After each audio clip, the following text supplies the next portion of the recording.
आज आपण बनवूया सुके मटण। सुके मटण बनवण्यासाठी आपल्याला लागेल अर्धा किलो मटण, 2 मोठे कांदे, 7 ते 8 सुक्या खोबऱ्याचे काप, 4 टीस्पून खसखस, 4 टीस्पून अद्रक लसणाची पेस्ट, 4 टीस्पून दही, 2 टीस्पून लाल तिखट, 1 तेजपत्ता, 1 टीस्पून हळद, चवीपुरतं मीठ आणि फोडणीसाठी तेल।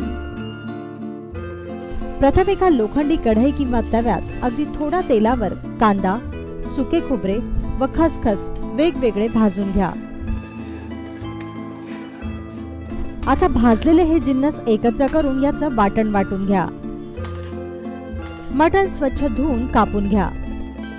आता मटणाला दही, अद्रक लसणाची पेस्ट, मीठ, हळद, वाटलेलं वाटण आणि लाल तिखट लावून घ्या।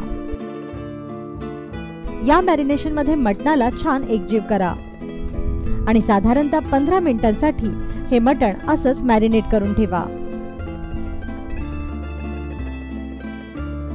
आता पॅन किंवा प्रेशर कुकर मध्ये तेल तापवा, मग त्यात चिरलेला कांदा घाला। कांदा लाल झाला की मग यात तेजपत्ता घाला। त्यानंतर यात मॅरिनेट केलेलं मटण घाला।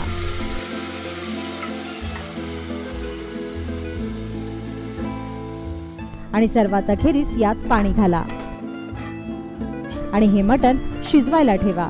प्रेशर कुकर मध्ये साधारणतः 4 शिट्ट्यांमध्ये मटण सहज शिजते। शिजल्यानंतर हे मटण एका पॅन मध्ये काढून घ्या आणि यातील सर्व रस आटवून घ्या। मटण अगदी सुकं म्हणजे ड्राय करा। तयार झालं तुमचं सुके मटण।